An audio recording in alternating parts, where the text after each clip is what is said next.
بسم اللہ الرحمن الرحیم۔ اعوذ باللہ من الشیطان الرجیم۔ قد كان لكم آية في فئتين التقتا فئة تقاتل في سبيل الله وأخرى كافرة۔ عزیز طلبہ اکرام، سبق نمبر 242، آیت نمبر 213 تا 14۔ آیت کے اندر تخفیف دنیاوی کا نمونہ اور تزہید فی الدنیا یعنی تذلیل دنیا کا ذکر ہے کہ دنیا ذلیل اور حقیر چیز ہے، اور ساتھ ساتھ واقع بدر ذکر ہے جس میں تخفیف دنیاوی یعنی دنیاوی ڈر کا نمونہ ذکر ہے۔ قد کان لکم کا ماقبل سے ربط جو آیت نمبر 12 ہے کہ جب ان کو وفد نصارہ کو یہ بات کہی گئی کہ تم کمزور کر دیے جاؤ گے اور تمہیں جہنم کی طرف جمع کیا جائے گا، تو انہوں نے کہا اس سے یہ پہلے سزا کس کو ملی ہے؟ کیا کبھی یہ صرف دھمکیاں ہیں کہ واقعی سزا ملی بھی ہے؟ تو قد کان لکم سے اس کا نمونہ ذکر کیا جا رہا ہے کہ صرف ڈراؤ دھمکاؤ نہیں ہے، بلکہ حقیقت میں آپ سے پہلے بدر کے اندر دیکھیں کہ ابو جہل کے لشکر کو کیسی اللہ نے سزا دی ہے۔ تو کانا یہ نفس استمرار اور وجود کے لیے ہے، ایک معنی پہلے بھی تھا اور اب بھی ہے۔ قد کانا یقیناً ہے لکم تمہارے لیے آیتن من الدلیل، آیتن عبرت نمونہ فی فئتین دو جماعتوں میں۔ آیتن جو ہے یہاں دلیل اور برہان کے معنی میں ہے، اور سوال یہاں پر یہ پیدا ہوتا ہے کہ کان مذکر ہے آیتن مؤنث ہے، تو ایک جواب یہ ہے کہ درمیان میں لاکم فصل آیا ہے۔ دوسرا جواب یہ ہے کہ آیتن تانیث حقیقی نہیں ہے، اس لیے کان مذکر و مؤنث دونوں لا سکتے ہیں۔ تیسرا جواب یہ ہے کہ آیتن بمعنی دلیل اور برہان کے ہے تو وہ مذکر ہے۔ قد کان یقیناً تمہارے لیے دلیل اور نمونہ اور عبرت ہے فی فئتین دو جماعتوں میں، التقطا جو آپس میں ملی۔ فئتن ایک جماعت تھی، فئتن ایک جماعت تقاتل جو لڑتی تھی فی سبیل اللہ اللہ کے راستے میں، یعنی اعلاء کلمت اللہ کے لیے، دین کی سربلندی کے لیے، جو اصحاب بدر تھے۔ وأخرى دوسری جماعت کافرتن جو کافرہ تھی، اور یقاتلون مانا وہ تقاتل لڑتی تھی فی سبیل الطاغوت طاغوت کے راستے میں، سورہ نساء اس کی دلیل ہے، اس کو حذف کیا گیا ہے۔ یرونہم، یہ یرونہم کی جو ضمیر ہے وہ ضمیر یہ صحابہ کرام مومنین کی طرف لوٹ رہی ہے، ہم ضمیر کفار کی طرف لوٹ رہی ہے، اور مثلہم میں ہم ضمیر بھی کافروں کی طرف لوٹتی ہے۔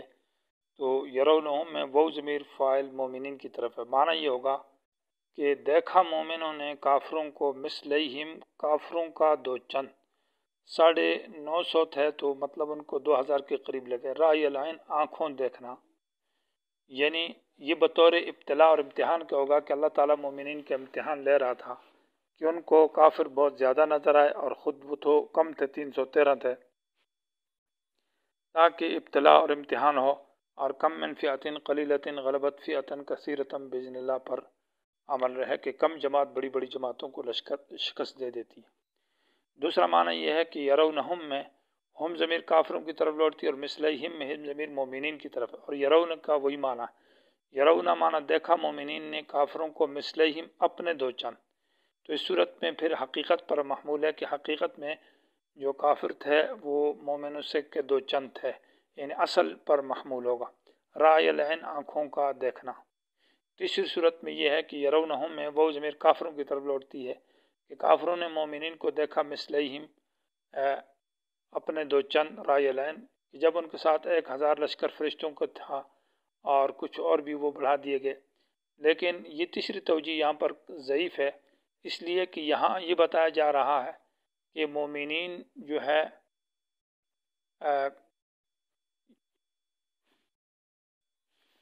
مومنین کے ساتھ اللہ کی تائید اور نصرت ہے باوجود کم ہونے کے، جبکہ کافر زیادہ ہے تو اللہ تعالیٰ کم کے ساتھ بھی اللہ مدد کرتا ہے اور بڑی بڑی جماعتوں کو شکست دیتا ہے۔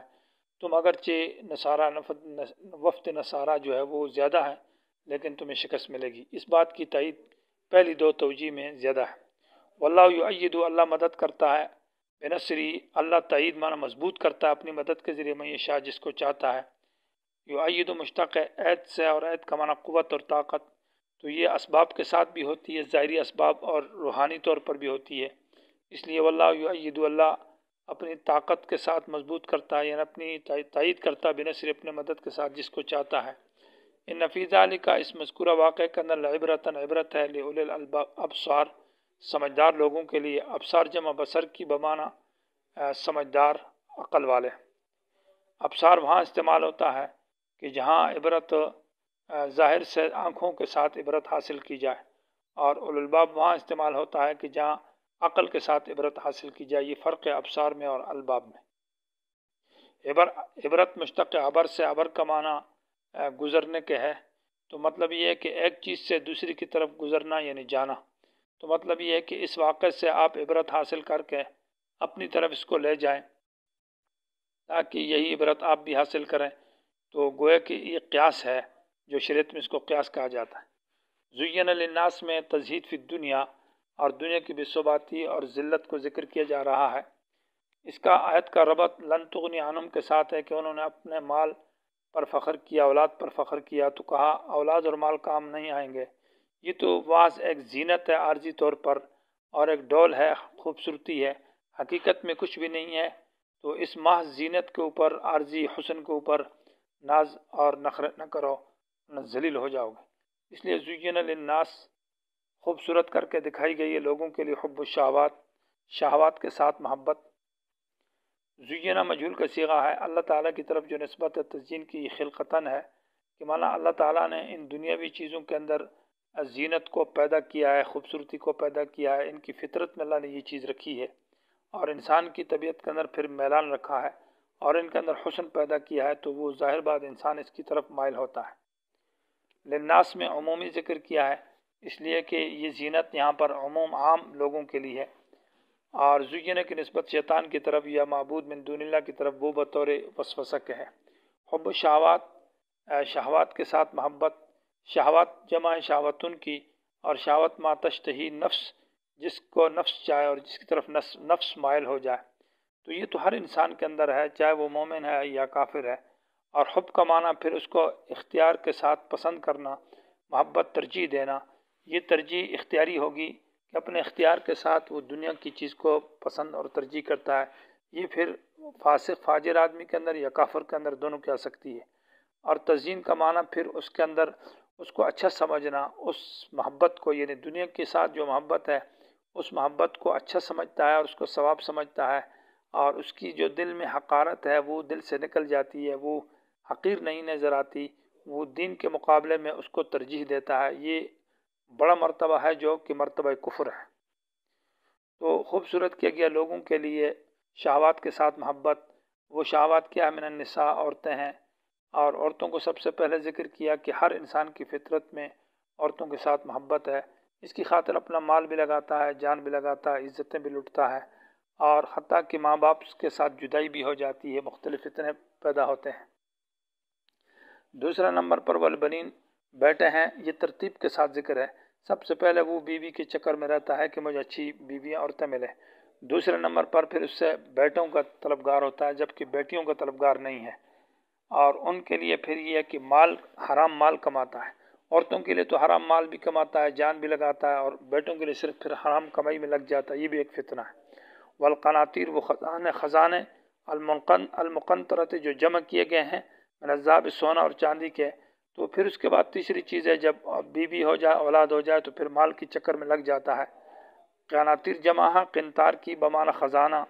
یہ تقریباً 100 رطل کا مقدار ہے، اور بعض نے کہا کہ یہ 40 اوقیہ ہے.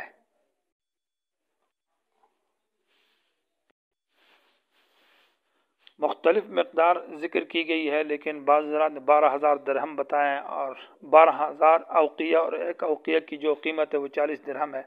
لیکن مراد اس سے مال کا بہت بڑا خزانہ اور ڈھیر مراد ہے، لاکھوں کروڑوں کی تعداد میں جو مال ہے.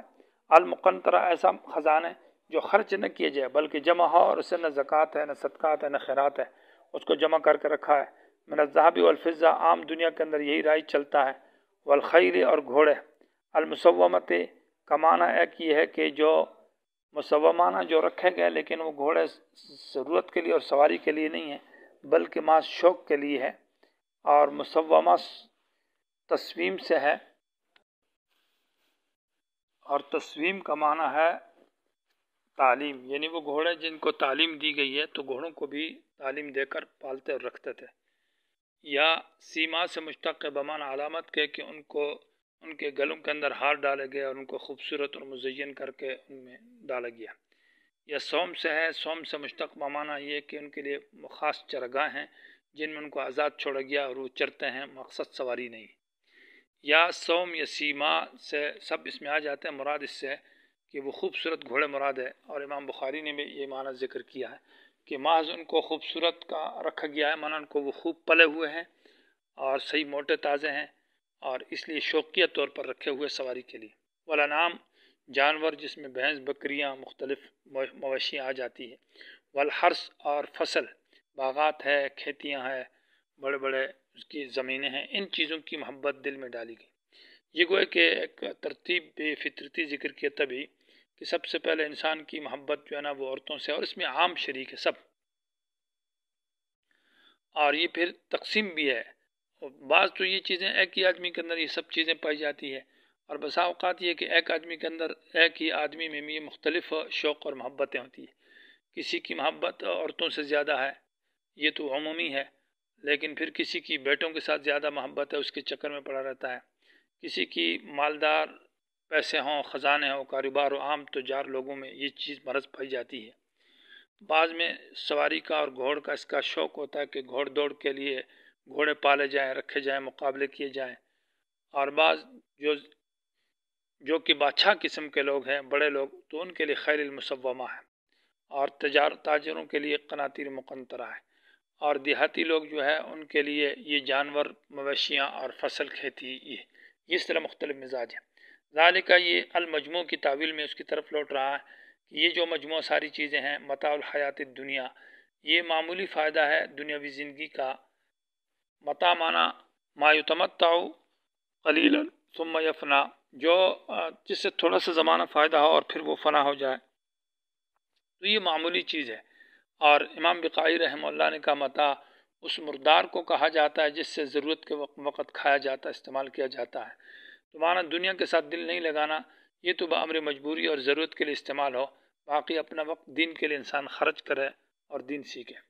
اس لیے ذالک متاع الحیات الدنیا، یہ دنیاوی زندگی کا معمولی سامان ہے۔ واللہ، یہ ترغیب الی الآخرت ہے، اور اس میں گویا کہ واللہ انتقال ہو رہا، تزہید فی الدنیا سے دنیا کی بے رغبتی کے بعد آخرت کی طرف ترغیب ہے۔ اللہ جو ہے اسی کے پاس، خاص اللہ ہی کے پاس حسن المآب، بہتر ہے المآب جانے کی جگہ۔ آبا یعوب کا معنی رجا، لوٹنے کے معنی میں ہے، تو مصدر ظرف بھی ہے لوٹنے کی جگہ، یا مصدر میمی لوٹنا، معنی یہ ہے کہ بہترین لوٹنے کی جگہ وہ اللہ کے پاس ہے جو کہ جنت ہے۔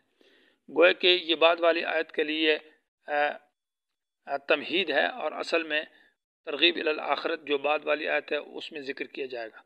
حسن اس لیے کہا ہے کہ جنت ہمیشہ ہے، باقی ہے، فنا نہیں ہوتی، اور وہ دار الامن کی جگہ ہے، اس لیے وہ حسن المآب ہے۔